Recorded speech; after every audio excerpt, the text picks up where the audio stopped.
For the final time this summer, we are here for Market Monday. Really appreciate everyone who has listened to these episodes each Monday over the last few months. Been a great exercise for me, I think, to understand who's moving, why, how I want to handle it. Hope you guys got some value out of it and enjoyed these shows. First up is Terry McLaurin. Terry McLaurin up 4 spots to 51 overall on DraftKings, also up 3 spots to 49 overall on Underdog.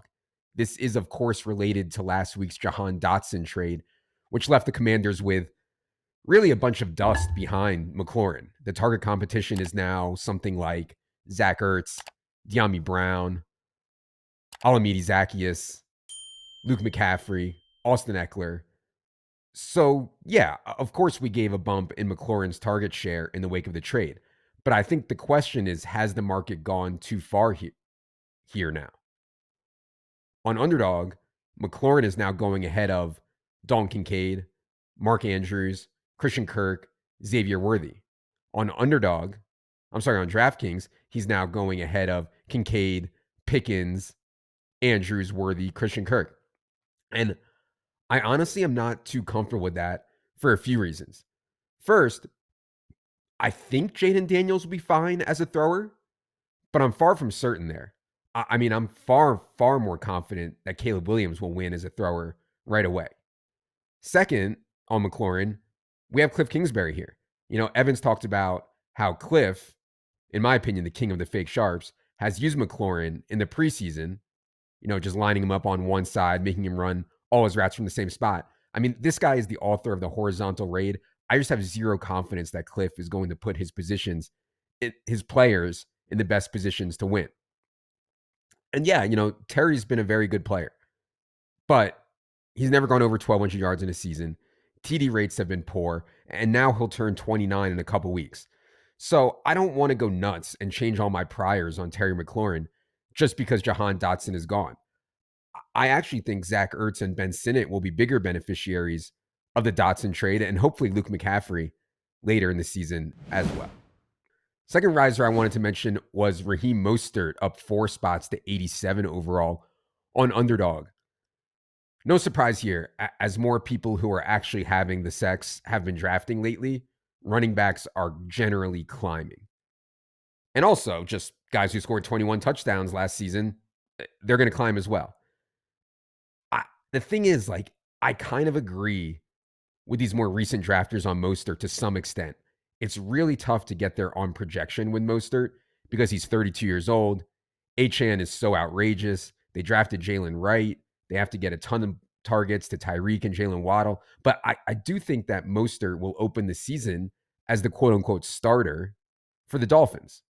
And if you're starting for Mike McDaniel, our king, the best schemer this side of Kyle Shanahan, if you have a real role, then I'm interested, especially when you're going in the 8th or 9th round of a touchdown-heavy site like Underdog. Now, obviously, Mostert's touchdown rate will take a massive hit.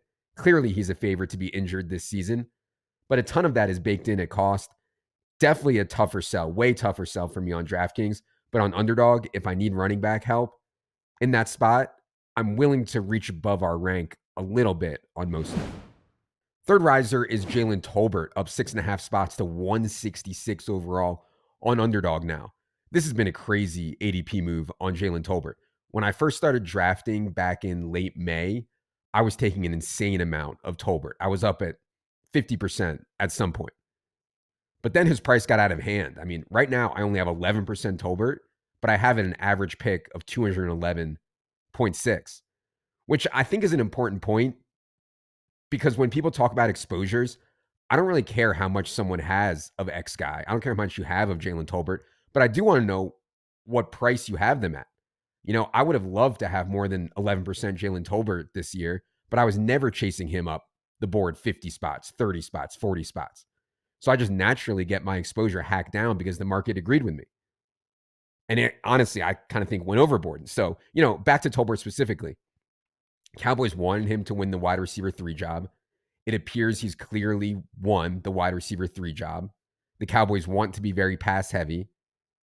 Dak Prescott is underrated / very good.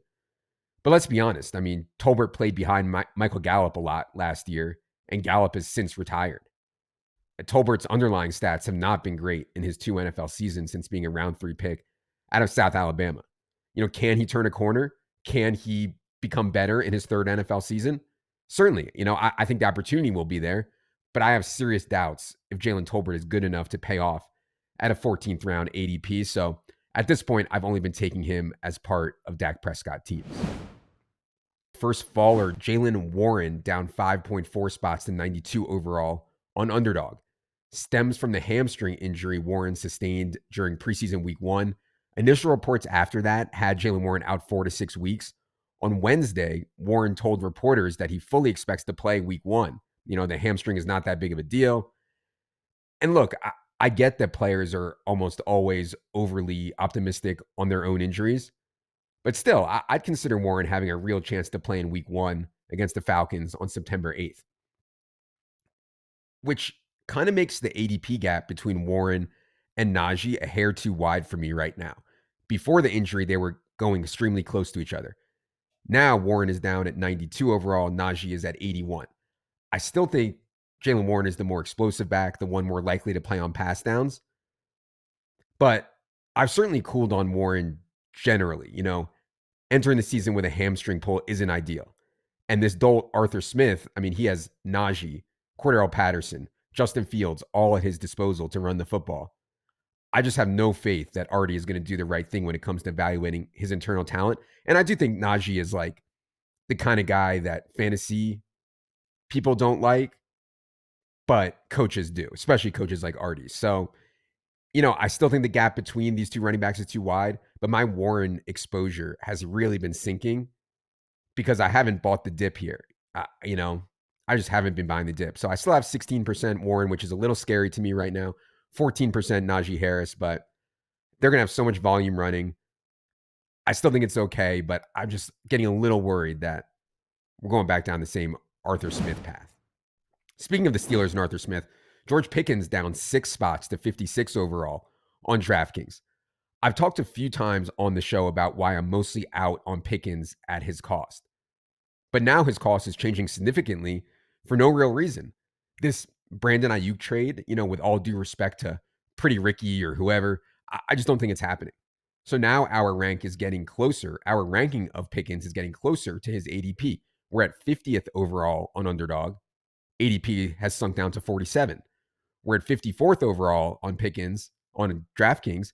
His ADP there is actually 56 now. I was in a DraftKings 555 the other day. Pickens slipped to 65 overall, and I took him. Just a fine bet at that price, despite all the concerns about, I have concerns about his profile and Arthur Smith and quarterback play. I just don't really understand why the market has suddenly cooled on Pickens out of nowhere. I actually asked our team if I missed something. It just seems like the Ayuk rumors spooked everyone. Or maybe people are waking up and realizing Arthur Smith is the offensive coordinator here and Russell Wilson is the quarterback. I certainly don't want to build a big Pickens position. But yeah, in the 60s, I'm going to take the best price on him all summer. That's ideally the way we get all of our players at the cheapest price. I think I have like 3% total on Pickens right now, but hopefully all at really good prices. Last faller is Michael Pittman, down 1.1 spots to 37 overall. Pittman, just such a tough one for me. Being the first read on these RPOs that Shane Steichen is going to have Anthony Richardson run, it's so valuable. But A-Rich as a thrower, just a ton of risk, a ton of volatility. A-Rich running for touchdowns isn't great for Michael Pittman. A-Rich scrambling isn't great for passing volume. A.D. Mitchell has impressed ever since the Josh Downs injury. Downs will be back at some point. He was having a strong camp. And on Pittman, I don't think he's some freak talent. He's solid. He's not spectacular. So yeah, I'm a little uncomfortable. I just don't want to extrapolate last year's stats out. I personally prefer Rashee Rice, T. Higgins, Steph Diggs over Pittman right now in that range. I will say that we've looked at Michael Pittman and checked it, and the data really does like Pittman.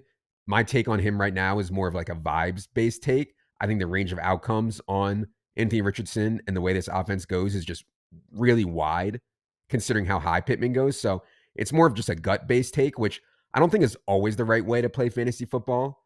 But sometimes IKB, sometimes I know better. Should have trademarked that, by the way. All right. That is going to do it for the final Market Monday of the 2024 summer. But this podcast is not over, of course. In fact, we will have free shows all through the season, and that includes next week. Stay tuned to next Monday or Tuesday. I'm going to do a solo pod outlining all of our plans. Also, we'll take your questions. Be sure you are subscribed on iTunes or YouTube. This show is indeed free, and we have a ton coming up. I appreciate you all so much, to all the loyal Market Monday listeners. For producer Luke, for editor Jackson, for the most beautiful beast in the world, Jerry, I am Adam. Good luck, everybody.